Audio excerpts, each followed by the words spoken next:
Hey everyone, welcome back to another tutorial. In today's video, we're going to build this power bank. I'm going to take you through designing it in Fusion, 3D printing it, and installing all the hardware to make this work.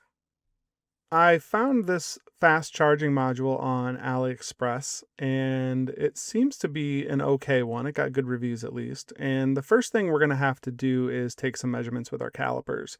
We are looking for the size of the USB-A and USB-C ports, and then the distance between them. We can take those measurements into Fusion and get started with our design. Okay, so let's start by creating a sketch. So we're going to come up to here, create a sketch. We're going to use this front plane. And let's start by creating the little rectangle for the USB-A. So I'm going to hit R for rectangle. Over in this window, click center rectangle, and I'm going to start right on the origin. And that way this rectangle is constrained to the origin. So now we can type in our measurements, 5.65, hit tab, and 13.2. There's probably a good chance that I'm going to have to print this face a few times. So I'm just going to start with the measurements I took on the calipers. And then of course, if everything's too tight, I can start increasing this size.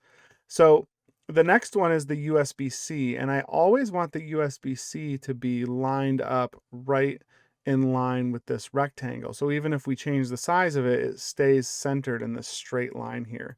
So what I'm going to do is draw a line real quick, and I'm going to hit L, so L for line, or click this button, and then I'm going to make it a construction line. And I'm going to draw a line just straight from the origin down. And you can see it constrained itself because it's constrained starting at the origin, but it also has a 90-degree constraint. So this construction line can no longer move. So if I hit R for rectangle to draw my next rectangle, I'm going to back out of this. You see it's making construction. I'm going to hit X on the keyboard to get off construction. Hit R again. And let's type in for the USB-C. So this is 3.3 by 9. So now we can constrain this rectangle. We know the space between it is 2.65. So I'm going to go up to the dimension tool and type in 2.65. And we know we always want this rectangle to stay centered on this line, so we can use the midpoint tool. So I'm going to click this line to this line and hit escape. So now you can see all of my lines are black, which means they've all now been constrained. So the reason I wanted to do it this way is because, let's say, I'm going to exaggerate this. Let's say I wanted to make this 12. It grows in both directions to stay centered on that line, which is exactly what I want. So now no matter what size, what changes I make to these rectangles, they're always going to be 2.65 millimeters apart unless I change that. And they're always going to stay centered on this line. And I'm not going to add any roundovers or anything, any fillets on these corners, because a 3D print will always add a little bit of a roundover. It doesn't print these nice and sharp, and the roundovers or the fillets on the actual module are so small, I don't think it's going to matter. So okay, now that we have this all constrained, remember these are the cutouts, so I actually need something physical to print. So I'm just going to hit C for circle, and this I'm not going to constrain. I'm just going to make the circle and then finish sketch. Let's view our sketch. Not sure why that disappeared on me here. And I'm just going to extrude this. Now, one thing I didn't add in my notes here is that the front of these USB-A and USB-C ports stick out about 1 millimeter from the board, the module board. So I'm just going to hit E for extrude and type in 1 millimeter and hit OK. Now, this isn't going to be, obviously this circle shape is not going to be what I print in my battery bank, but it's just so I can figure out if I got these proportions right for these cutouts. So I'm going to go ahead and print this, and we're going to see how it fits on my module. And then if we need to tweak anything, we're going to just basically keep printing it out, changing things until we get as perfect of a fit as we want. So I will print this and I'll show you when it's done. All right, so you can see I have a pretty perfect fit on that USB-A, but I am going to add a little round over to that USB-C. So the only change that needs to be made is adding a little fillet on these corners for the USB-C. So let's add a fillet to these corners. And we're going to start really small, and I'm just going to do like a 0.3, and we'll print this out. I'm going to hit OK. The thickness was good. Everything else, the USB-A fit pretty much perfectly. So now we're just going to print this out again, and I will show you how it fits. So this is actually the third print. I did that 0.3, and then I did a 0.5, and then a 0.7 fillet. And the 0.7 I think I'm happy with. There's still maybe a little gap there, but for what we are doing, I think it's close enough. Now that I have this fit exactly how I want it, we're going to update our sketch, or at least get rid of the solid body, which we don't need anymore. So I'm going to go on my timeline here and scroll backwards here, and I'm just going to right click and delete all features after history marker. I don't need any of that anymore. And in this sketch, I was having problems with this. What I wanted to do is add a fillet to these corners, but for whatever reason, and maybe someone in the comments can tell me why, when I go to add a fillet, it gives me an error, and it doesn't tell me. It says revising dimensions or constraints. Now I can do a fillet in this corner, so I can do 0.7. I can do one here, but for whatever reason, it's not letting me do them on these corners. So I'm just going to Control Z a few times to undo that. So instead of adding the fillets in the sketch, what I'm going to do is go down to the comments, and under that USB-C, I'm just going to write add a 0.7 fillet to solid body. And then that way I can just keep my sketch real basic like this. I can delete this circle. We don't need that anymore. And now we can start building the shape of our front panel here and the rest of our battery bank. Before we do any more designing in Fusion, let's modify this module. These little red wires here are actually for the NTC temperature sensor.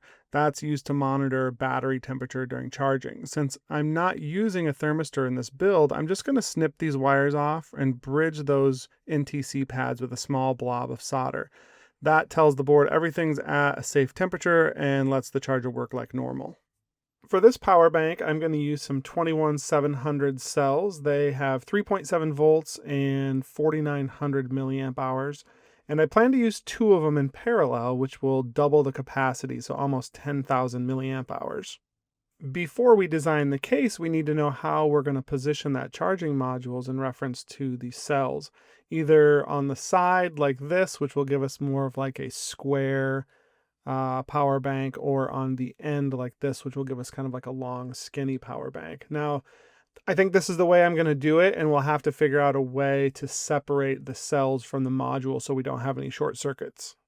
So back in Fusion, we are going to do another test print. So the cells I'm using, 21700, what that stands for, what those numbers stand for, is the 21 is the diameter of the cells, and the 700 is really 70.0, which is the length of the battery, so 70 millimeters in length. So I want to figure out this case for the batteries, and so we are going to do, in a new design here, we're just going to do a really quick sketch and a solid body that we can 3D print to see how well our batteries will fit in. So let's just start with a center rectangle, and we are going to do 22 instead of 21 because I want to give it a little bit of room. And since we are putting two batteries together, which would be 42, I'm going to put 43. And now we can come in and do a fillet here, and the fillet will be 11 millimeters. And once you have that first fillet, you don't want to hit enter to stop the tool. You want to click on the other corners, and this construction line messes with this corner, so you can't just click on the corner. You have to click this line and this line, this one and this one and this one and this one, and now you can hit enter. Okay, so let's finish sketch. I'm going to hit E for extrude on this print profile, and we'll just maybe go like 30 millimeters here. And I'm going to hit OK. And now we are going to shell this out. So since I made this the actual size I want to shell this out to the outside, not the inside. Yours will probably be on inside if that's how you usually use it. You want to go to outside, and then you want to click on the faces that you want to keep open. And I'm just going to make this at 3. I'm just going to make it just thick enough so we're not going to get a lot of flex and bend out of this. And I'm just going to hit OK. So now if we click on this surface here, you can see we still have the radius of 11 millimeters. This distance to this distance is 22, which is what we want. So basically what we're going to do is print this out and see how the batteries side by side fit in here. So let's go ahead and send this to the printer, and I'll show you how it fits.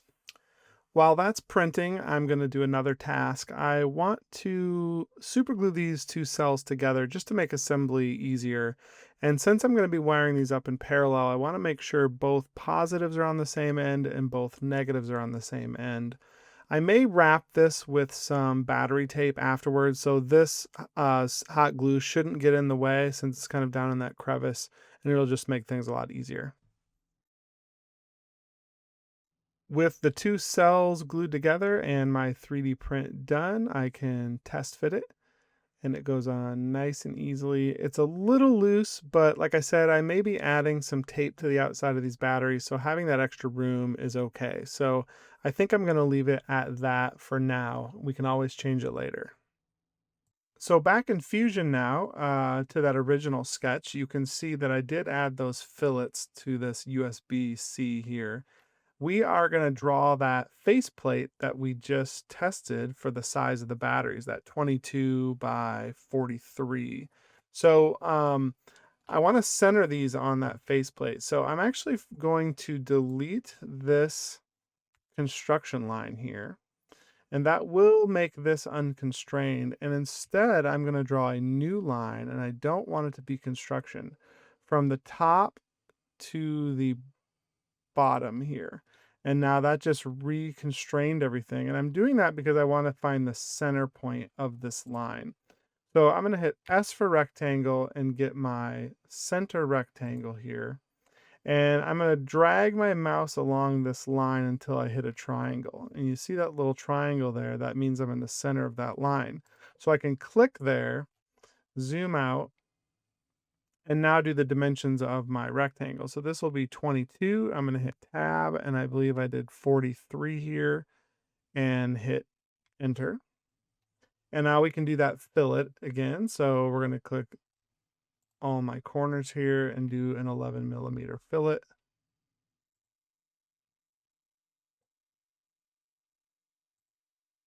And hit enter. And now, because I added those fillets, everything became unconstrained again. And instead of trying to figure out, especially if it gets, I always get confused on how I should constrain things. There's actually a auto constrain button up here. So we can just click that, and it should just automatically constrain this. And I'm just going to hit OK.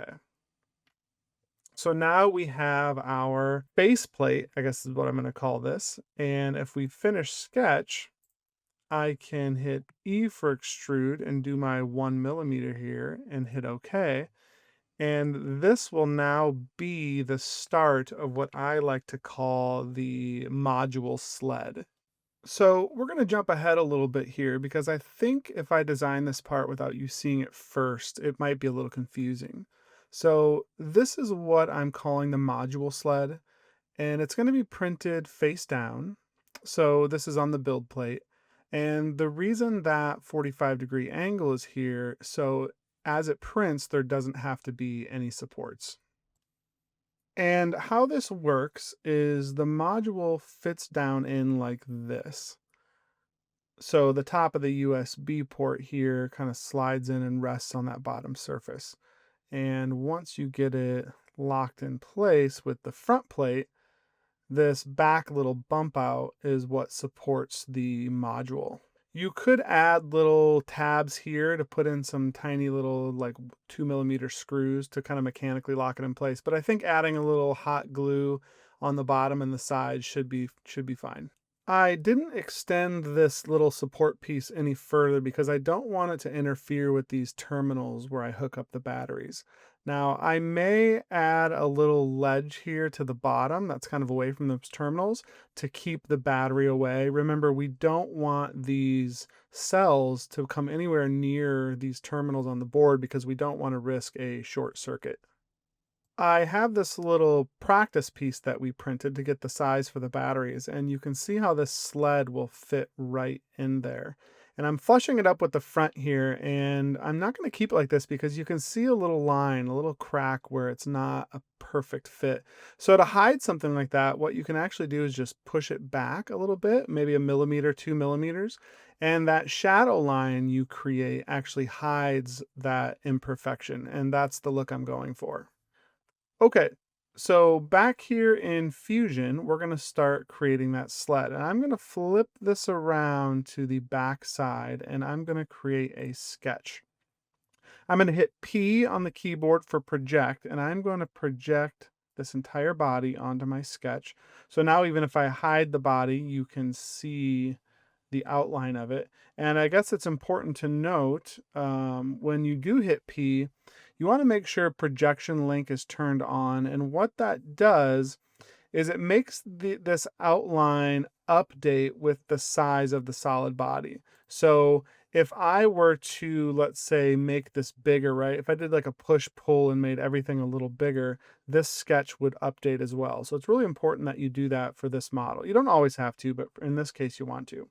So we're gonna extend this bottom half out. So I'm gonna hit L for line, and I'm just gonna bring this line till it touches the outer edge.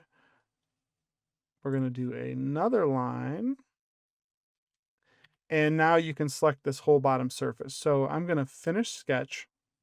And the distance I want to extrude this is about 28 millimeters from the front of this faceplate. And that is just taken, though that measurement's just taken with the calipers. So E for extrude, and I'm gonna do 28. And actually I need to do 27 because this is 1 millimeter thick. So we have to subtract that from this extrude. And so hit OK. And that gives us our bottom. Now the USB will sit right on this surface. So the measurement I took from the front of the plate, the front of the USB to the back of the USB, I want about 12.5 millimeters. So we're going to do another sketch now. And this time we're going to do a sketch on this surface. And again, I'm going to hit P for project. I'm going to project this body and hit OK. And for some reason, when I got into the sketch here, it took me out of my camera view. So I'm going to go back to camera and orthographic. That way I get a 2D image here. And we want a line that is 12.5 millimeters away from the front. So I'm going to draw a line, hit D for dimension, click on this line and the front line, and type in 12.5. And then I can finish sketch. And the height of this USB, or I should say the height from the top of the USB to the board is about 7 millimeters. So I'm going to hit E for extrude and type in 7 and hit OK. And I want this to be a 45-degree angle here, so I can click this line and do a chamfer. And since we extruded this 7, I just have to type in 7 and hit OK. The next part is adding a little rim around here so it strengthens that front plate. So, but if we do a sketch on this, this whole back piece is going to get in the way. So what I'm going to do is go up to inspect and section analysis. I'm going to click on this back surface and I'm going to do a section analysis basically to cut this away so it's out of the way and hit OK. And you can turn this analysis on and off right here. And now we're going to draw a sketch on this surface. And again, for some reason, my camera keeps going out of that orthographic. I'm not sure why. So this time I'm going to hit P for project. but I don't want to project the whole body. I'm going to project just the some edges. So I want to project this edge, this edge, this edge, and that edge, and that should be okay, and then hit OK. And so if I'm just going to hide this body for a second, and now we can do an offset.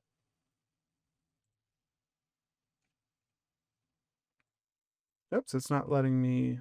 Let's select all the edges first by holding Shift, then do an offset. Oh, let's see what's going on. Why is it not letting me offset everything here? For some reason, it doesn't want me to offset this whole thing. So let's just do -2. We're just going to offset a little at a time. Then I'm going to offset. That's so weird. Okay. Either way, now we got it. Finish sketch. I think now we don't have to close that in. There we go. Now we can extrude this out, and I'm going to hit E for extrude, and we're just going to go maybe like 5 millimeters and hit OK.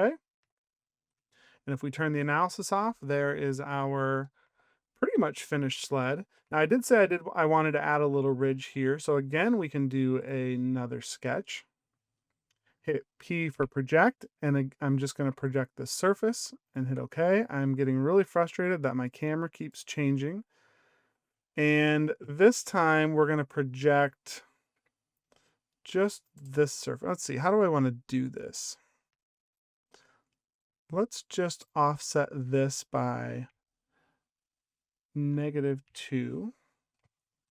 Hit OK. This doesn't really matter how it looks. And then we're just going to we'll just make a line like this. Remember, this is going to be a little bump out that we can keep the batteries away from the board. So let's just do like a 1/4 inch right here. We may need more than that. And I'm going to hit OK. Actually, you know what? We need to determine how far the board sticks out here. So let me do a quick measurement. Okay, so the board itself actually sticks out about 7 millimeters away from this. So we want to do another 6 on top of that. So I'm going to click on that extrusion again, and I'm going to do 13 millimeters and hit OK. And that will give us room for the board to stick out a little bit, and this will stop the batteries from moving forward on this sled. Okay, so here's the new module printed out. You can see I added this little bump that sticks out here, and there's still plenty of room to connect to the terminals. I just wanted to show real quick how this little bump out part will work. So if you set this down here, I can grab my 2 batteries, and when everything is inside the case, these batteries won't be able to slide forward and make contact with the board. Back here in Fusion, the last thing we have to design is the case that this slides into, and it houses the batteries. So I already created a sketch, and this sketch is just the exact profile of this. Remember, it was 22 by 43 with an 11 millimeter fillet. So now we have to extrude this out, and we need to know how deep to make it. This is going to represent the inside of the case. So we know this right here from the front to back is 41 millimeters. So I'm going to type in 41, and I'll just hit a plus sign here. The batteries themselves are 70.5 millimeters, and I'm going to add a millimeter extra space for some soldering that I have to do for the wires. So that brings us up to 71.5. So I'll type that in. And one more addition, we're going to inset this by about 1 millimeter. So I'm going to do another millimeter and hit OK. And from here, we can hide this sketch. I'm going to click on this front surface, hit my shell command, and we're going to make this about 2.5 millimeters. Hit OK. So now the inside is still the exact size we want. And when we picked shell there, we shelled it outward instead of inward. So let's create a vent on the back. So I'm going to just switch this to orthographic, and let's create sketch. P for project. Hit OK. I'm going to draw a line, a construction line from this center to this center, just so I can get a center mark here. And then I'm going to create a center rectangle. We'll do maybe about 1 by 18, something like that. And then let's pattern this. So create rectangular pattern. I'm just going to double click on this rectangle, drag this out to about the spacing I want. Maybe something like that looks good. We're going to do symmetrical and we'll bump up the number here, maybe to 7. That looks pretty good. We can finish this sketch. Select all of these sketch profiles by holding Shift and clicking on them. Hit E for extrude and bring that in to cut that away. Now I'm not going to worry about any roundovers or fillets here just because this opening is so small. This will just naturally get a little fillet just because of how it's 3D printed. The other thing I want to do is I want to create some space between this wall right here and the batteries. So I want to create a little ledge all the way around here. So I actually, you know what? I'm going to go back into this sketch. And instead of 18 here, I'm going to make it 16. Finish sketch. That way this gives me a little bit more room. I'm going to hide this first body. This gives me a little bit more room to make a little ridge. So I'm going to draw a sketch on the inside surface here. P for project and hit OK. And now we are going to offset this outer rim and we'll go -2. I'm going to do -1.5. Just give us a little bit more space. Hit OK. I'm just going to select this surface and then finish the sketch. And now I can hit E for extrude, and we'll extrude this by maybe 1.2. Let's go 1.4. I'm picking something divisible by 0.2 since that's my layer height, and hit OK. And now the battery cells will rest against this ridge, which will leave a gap between the air vents. And then that also means I have to extend this by 1.2 millimeters. Did I do 1.2 or 1.4? 1.4. Let's go back. 1.4. Okay. I think that's basically it.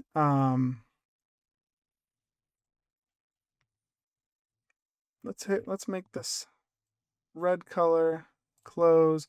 Think about the only thing we need to do is add a little chamfer to soften up some of these edges here. Let's just do maybe a 0.5.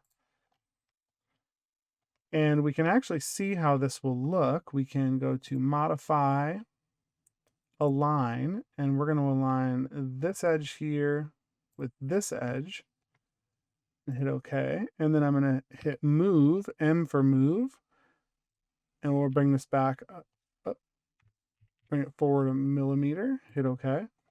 And that's how it should look. Okay, I'm going to print this out and then we will start assembling it. We are going to connect these batteries in parallel, so I'm going to spot weld the 2 positive sides together and the 2 negative sides together. I got this spot welder on Amazon and it came with these little nickel strips, and you use the spot welder to fuse the nickel to the battery terminals, and you do that by using these probes that it comes with, and once you turn it on and touch the nickel with the probes, it kind of fuses the battery to it. I got the spot welding and the soldering done off camera. I didn't really want to show how to do that because I'm really just a beginner at it, and I'm not the one you should be learning from. So, but just keep in mind that once you reach this point, if you do cross those wires or touch metal with those wires, you could cause a short circuit. So you have to be pretty careful with this at this point. I'm using some of this blue shrink wrap to protect the batteries and kind of hold everything together. Basically, what you do is cut a little strip of it and insert your batteries. And once you have it all lined up and straight, use a heat gun and it'll shrink around the cells. Now, I went a step further and poked some little holes in the shrink wrap first to let the wires go through. And that protects it from short circuiting, let those wires from touching the terminals, and now everything's just a tad safer. Next, I've got the batteries soldered to the terminals on the board. Positive goes to B plus, negative goes to B minus. And off camera, I modified this sled a little bit. I wasn't too sure the glue would hold that module in place, so I added a little spot for a screw, which you can see right here, that little black screw. It holds it in really nice and snug. So now everything's pretty much done. From here, I'm going to add a little epoxy really carefully around the inside of the case and then slide the sled in along with the battery so everything kind of locks in place. And after all that, we have a working power bank. Now, there are a few things I would probably change, like maybe putting a pattern on the case. The inset for my front face wasn't quite as deep as I had hoped. I probably need to add another millimeter onto that case, which I will update the Fusion files. You can find this model on MakerWorld to download, and I will link all of the hardware and tools I used in the description. I'm also going to be I'm also going to be selling the Fusion files on my Etsy store if you want to mess with the Fusion files. Otherwise, you can build your own just by following this tutorial. So, anyways, I hope you guys learned something. If you have any concerns or comments or suggestions, leave them in the comments, and we'll see you on the next build.